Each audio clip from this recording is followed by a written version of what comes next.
Agora somos o Nixon. Vem ser com a gente. Olá, o Tá na Rede de hoje vai falar do pensamento crítico que nos torne mais eficazes. Fica aí para você saber do que nós estamos falando.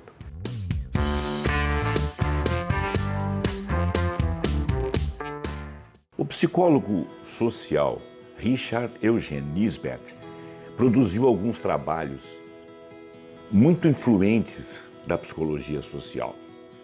Influentes porque ele mostra que os nossos processos de escolhas, gostos, emoções, elas não são acessíveis ao nosso pensamento consciente, aquele que nós usamos para fazer avaliações no cotidiano.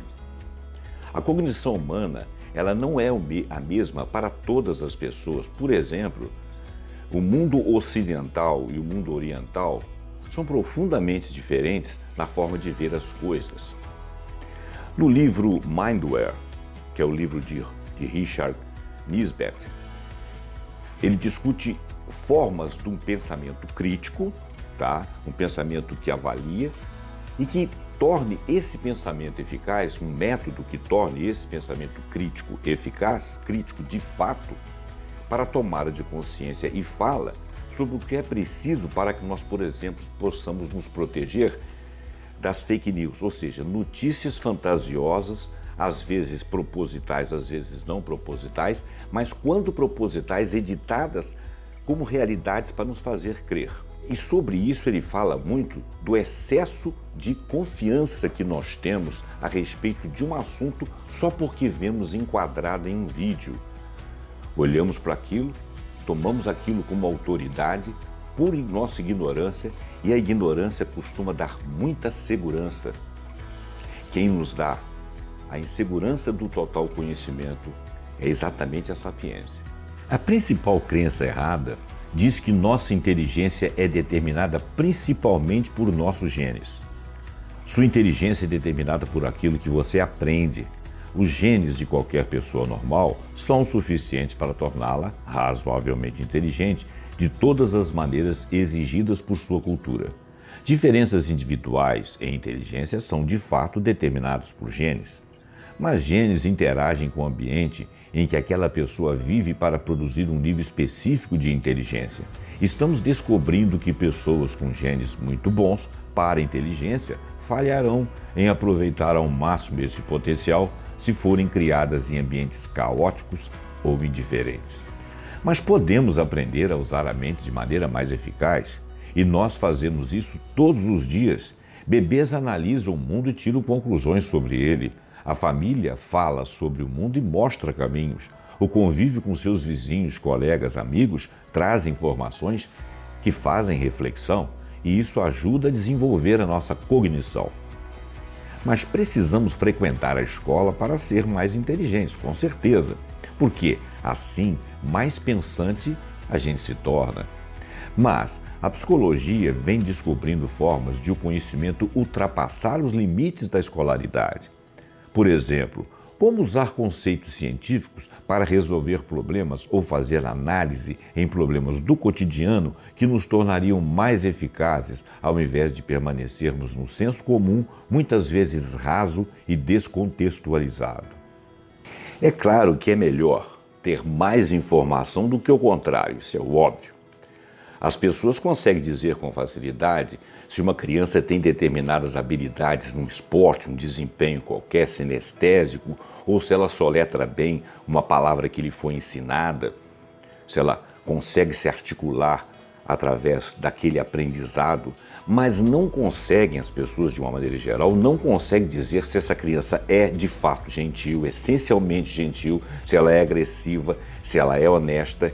E isso também é importante para um julgamento com maior confiança, não apenas no quesito da educação, mas na inter-relação de pessoas. Uma liderança, por exemplo, tem que saber com quem está tratando, tem que saber até como ele está sendo, o que ele está passando. Todas essas informações não passam pela crítica ou passam pelo senso crítico comum, mas não passam por uma crítica eficaz de nossas personalidades, da personalidade de outrem ou muito das informações que nós recebemos no mundo não passam às vezes por critérios de avaliações adequados. O ensino é feito sobre dados abstratos, sejam resultados de testes ou taxas de produção de determinado item. Isso pode ser satisfatório, mas os educandos sabem aplicar esses conhecimentos em fatos objetivos do dia a dia, do cotidiano? Muito do conteúdo do Mindware, o livro, é sobre codificar eventos. É preciso que o ensino traga mais problemas do cotidiano, aplicando conceitos estatísticos, lógicos e científicos. Estes são vistos como curiosidades e menos como aplicações factuais. A técnica do pensamento mais eficaz tem melhor aprendizado com exemplos cotidianos do que com abstrações. Esses exemplos deveriam ser centrais no currículo. Os caminhos do pensamento que evoluíram nos últimos 100.000 anos são perfeitamente adequados para as necessidades do ser humano no contexto que viveram em outras épocas. A moderna sociedade industrial e especialmente a nova era da informação requer ferramentas de pensamento que vão muito além destas tarefas básicas. Padecemos do excesso de confiança por muita ignorância oriunda da observação superficial dos fatos. Confiamos cegamente em coisas, mesmo sem ter evidência suficiente para justificar esse comportamento. Se temos notícia de qualquer fonte que uma pessoa foi honesta em algumas ocasiões, assumimos que ela será honesta em todas as outras ocasiões diferentes. A psicologia não tem isto como verdade. Afirmar que uma pessoa é honesta ou agressiva ou extrovertida requer muita informação e principalmente fonte procedente. Os que contratam para as empresas acreditam que têm evidências suficientes sobre a competência de um candidato após uma entrevista de meia hora com aquela pessoa.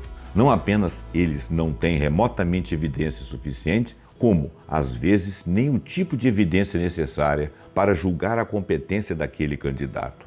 Proceder à pesquisa de relatórios de empregos anteriores, um perfil acadêmico e cartas de recomendações que sugerem uma referência que se possa consultar. Sim, são práticas mais eficazes ao se basearem em mais informação do que uma simples entrevista de emprego com parâmetros às vezes subjetivos.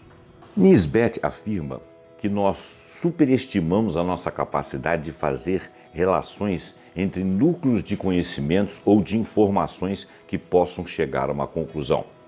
Quer dizer, nós temos ideias erradas sobre o que tem relação com o que e quais são as causas de certos eventos de fato. Nós achamos que pessoas ficam deprimidas após a música do Fantástico no domingo porque prevê uma segunda-feira. A gente acha que segunda-feira você está mais deprimido, que você não está animado. Alguns de nós acham que as pessoas de Capricórnio são mais teimosas, como se todas as pessoas que nasceram naquele mês coberto pelo signo do Capricórnio tivesse que ter o mesmo estilo de personalidade.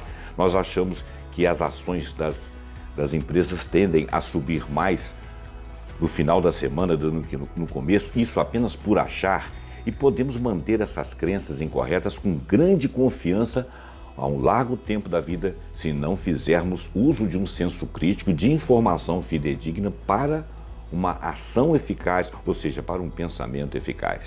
Para julgar a habilidade de um jogador, por exemplo, honestidade, a extroversão, a agressividade ou as flutuações de humor, uma quantidade enorme de informações é necessária e é trazida de ocasiões bastante diferentes, porque esses são atributos variáveis. O que a psicologia faz é mostrar como analisar uma variedade de eventos, a modelagem estatística para que se possa compreender quanta evidência é necessária em cada um desses eventos. A economia tem regras de como maximizar ganhos e minimizar perdas. Os psicólogos mostraram como aplicar essas regras nas escolhas que fazemos todos os dias. Dessa maneira, os psicólogos, na realidade, mostraram que as pessoas fazem escolhas de maneira diferente do que os economistas assumem. As pessoas não tomam decisões de acordo com teorias de custo-benefício. Os economistas tomaram emprestado dos psicólogos o conceito de arquitetura da escolha, em que as escolhas são estruturadas de maneira a encorajar as pessoas a tomar decisões benéficas a elas e à sociedade. Países onde é necessário marcar um X em um papel dizendo que você não quer doar órgãos após a sua morte, tem uma taxa muito maior de doadores do que países onde você precisa de marcar um X se sim quer doar os órgãos.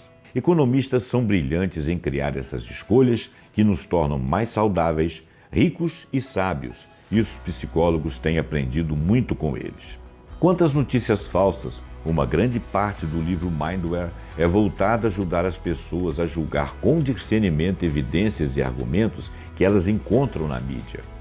Portanto, elas ajudarão as ideias, as pessoas a se proteger das fake news, sejam essas notícias intencionalmente falsas, o que não é necessariamente a maioria, ou acidentalmente falsas, o que é bastante comum. É uma bobagem a gente achar que uma celebridade dentro de uma tela, na TV ou na internet ou num vídeo qualquer, ou qualquer outro local, que essa celebridade, ao falar de um assunto, ela tem de fato autoridade sobre aquilo. E as edições desses programas, em geral, colocam os assuntos tão evidenciados e as falas tão carregadas de pretensas verdades que nós, na nossa ignorância perene, constante, fiel ou até de fé, acreditamos inicialmente, perfeitamente, sem saber o currículo daquela pessoa.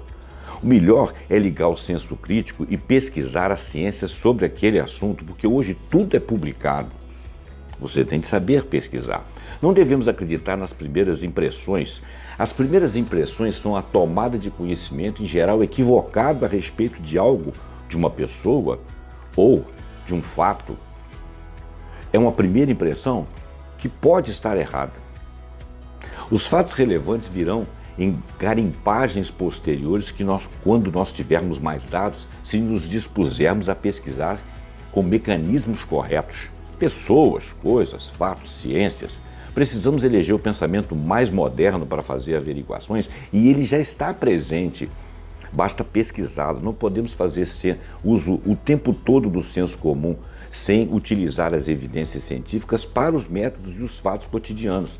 O homem do passado ele está soterrado. As evidências do passado foram de outras épocas da humanidade. Hoje existem outras evidências. Hoje somos outros homens.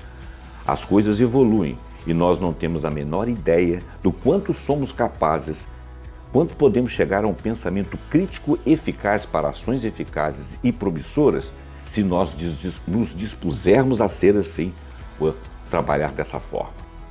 Essa é mais uma reflexão que eu deixo a respeito da nossa forma de contato e a nossa forma de estabelecermos conhecimento com os fatos. O ideal é que a gente faça uso disso já no cotidiano, nas pequenas ações. O Tá na Rede fica por aqui. Se você gostou, você curte, você compartilha. Acompanhe a gente aqui no TMTV e no vaiali.com e até o próximo Tá na Rede.